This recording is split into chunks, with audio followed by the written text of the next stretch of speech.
السلام علیکم ورحمۃ اللہ وبرکاتہ۔ حدیث نمبر 23۔ رسول اللہ صلی اللہ علیہ وسلم نے فرمایا کہ میں ایک وقت سو رہا تھا، میں نے خواب میں دیکھا کہ لوگ میرے سامنے پیش کیے جا رہے ہیں اور وہ کرتے پہنے ہوئے ہیں، کسی کا کرتا سینے تک ہے اور کسی کا اس سے بھی اوپر ہے۔ پھر میرے سامنے عمر بن خطاب لائے گئے، ان کے بدن پر جو کرتا تھا اسے وہ گھسیٹ رہے تھے، یعنی ان کا کرتا زمین تک نیچا تھا۔ صحابہ نے پوچھا کہ یا رسول اللہ، اس کی کیا تعبیر ہے؟ آپ نے فرمایا کہ اس سے مراد دین ہے۔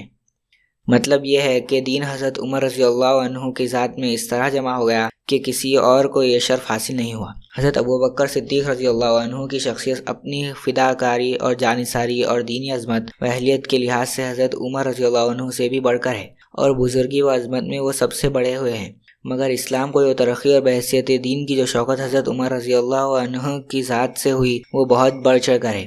اس سے یہ بھی معلوم ہوا کہ ان کا کرتا سب سے بڑا تھا، اس لیے ان کی دینی فہم بھی اوروں سے بڑھ کر تھی۔ حدیث نمبر 24۔ رسول کریم صلی اللہ علیہ وسلم ایک انصاری شخص کے پاس سے گزرے، اس حال میں کہ وہ اپنے ایک بھائی سے کہہ رہے تھے کہ تم اتنی شرم کیوں کرتے ہو؟ آپ نے اس انصاری سے فرمایا کہ اس کو اس کے حال پر رہنے دو، کیونکہ حیا بھی ایمان کا ہی حصہ ہے۔ حیا کی حقیقت یہ ہے کہ انسان برائی کی نسبت اپنے نام کے ساتھ ہونے سے ڈرے۔ حرام امور میں حیا کرنا واجب ہے، اور مکروہات میں بھی حیا کو مد نظر رکھنا ضروری ہے۔ بعض سلف کا قول ہے کہ اللہ کا خوف پورے طور پر ہو کہ وہ تمہارے سے اوپر اپنی قدرت کامل رکھتا ہے، جب وہ چاہے اور جس طرح چاہے تم کو پکڑے، اور اس سے شرم و حیا بھی اس خیال سے ہونی چاہیے کہ وہ تمہاری شہرت سے بھی زیادہ قریب ہے۔ الغرض حیا اور شرم انسان کا ایک فطری نیک جذبہ ہے جو اسے بے حیائی سے روک دیتا ہے، اور اس کے طفیل وہ بہت سے گناہوں کے ارتکاب سے بچ جاتا ہے۔ حدیث نمبر 25۔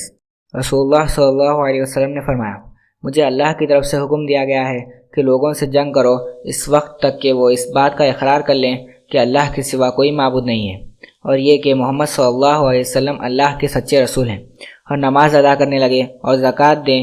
جس وقت یہ کرنے لگیں گے تو مجھ سے اپنے جان و مال کو محفوظ کر لیں گے، سوائے اسلام کے حق کے۔ رہا ان کے دل کا حال تو ان کا حساب اللہ کے ذمہ ہے۔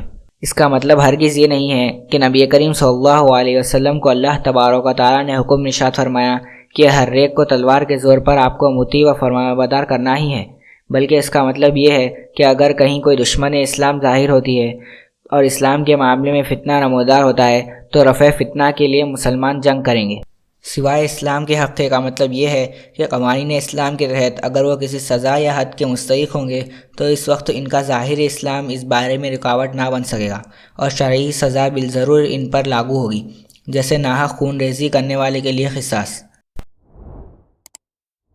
جزاک اللہ خیرا۔